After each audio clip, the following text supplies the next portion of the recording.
Generally, it is fair to suggest that most people have an innate desire to lead a healthy lifestyle, which leads people to seek out the best quality of healthcare services. Considering the United States, where a free market enterprise has created a competition for quality healthcare services, and where for a great number of Americans affording healthcare has become problematic, many Americans now wonder what are some alternatives to the U.S. healthcare system, and many are asking if the British NHS system is the answer. Today's presentation is on the American healthcare.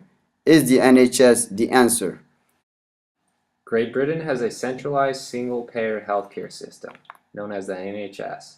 The NHS provides a comprehensive service, available to all irrespective of gender, race, disability, age, sexual orientation, religion, or belief. The NHS is government funded through general taxation of the people and is relatively free to patients. For the past several years, the NHS policymakers have been focusing on controlling spending. It is estimated that NHS spending in Great Britain will nearly triple by 2025 just to maintain the current level of services. Great Britain's universal care system is good, but many will agree that the NHS is not perfect and contains flaws. That is why there is a growing private sector of healthcare emerging. Healthcare in the U.S. is both publicly and privately funded. 13% of the population in the U.S. is covered under Medicare, 18% is under Medicaid and other public services. However, 49% are covered under privately funded employer-sponsored insurance programs, and 16% of the population still remains uninsured. Medicare is a two-part system, and under Part A of Medicare is also referred as hospital insurance, and this is a program for the aged and disabled people and is financed through the Social Security system. Part B of Medicare is a supplementary medical insurance, and this is a voluntary medical insurance which is subsidized by federal government through the transfers of general revenues. Medicare and Medicaid both provide coverage for hospital services and also physician services. However, there is a lack of complete coverage of various medical needs that Medicare and Medicaid don't cover and creates gaps in medical coverage, and people are compelled to seek out health coverage offered through the private market. Now, as privately funded healthcare, this is the main way Americans receive their health insurance. The NHS was created with the ideal that quality healthcare should be provided to all citizens despite their level of income. Through the core principles of the NHS, it makes sure that each Briton has access to any type of health services he or she requires. The quality of treatment is centralized through these principles. However, a recent poll conducted in June 2012 indicates that 58% of the respondents were not satisfied with the care quality of the NHS.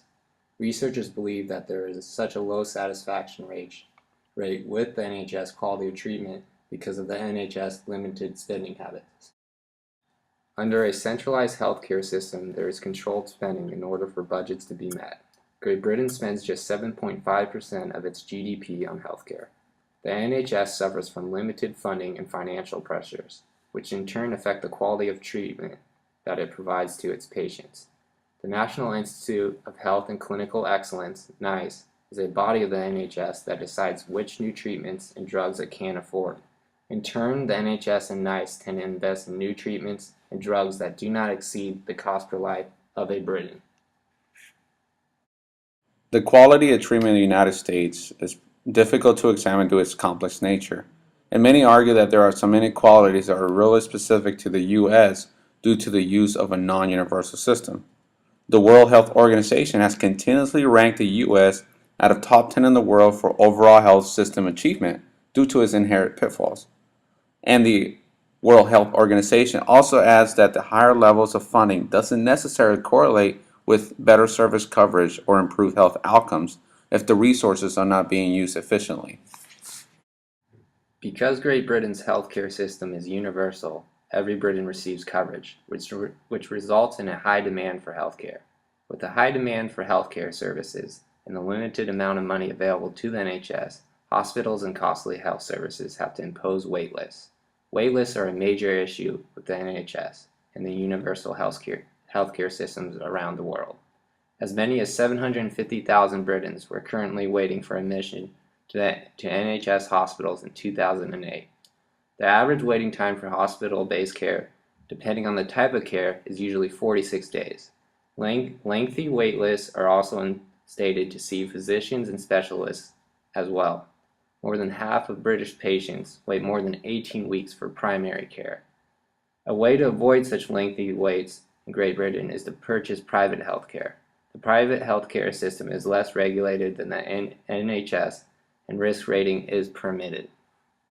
In a research conducted in 2010, some of the results included that only 27% of adults could easily contact their physician over the telephone, obtain care or medical advice after hours, and experience timely office visits. Unable to access routine medical care, Americans increasingly turn into the most expensive care delivery system, the emergency room. The U.S. has a Patient Protection and Affordable Care Act, but before this, private insurance companies were legally allowed to deny service to any individual given their pre-existing medical conditions. Since this policy was erected, this barrier of health insurance has been removed, which enables all Americans access to health insurance, whether it's public or private. However, this has redistributed the cost of healthcare to everyone, raising the cost of insurance policies. In closing, both the United States and Great Britain have areas of improvement which include providing readily available access to quality treatment of all individuals, regardless of their medical condition, their age, or their social class. Great Britain should continue their universal system, but improve it by making data systems and technological systems interact in a more efficient way. The same can be said about the United States, as it is viewed by many experts to be unable to make readily accessible social benefits of Medicare and Medicaid.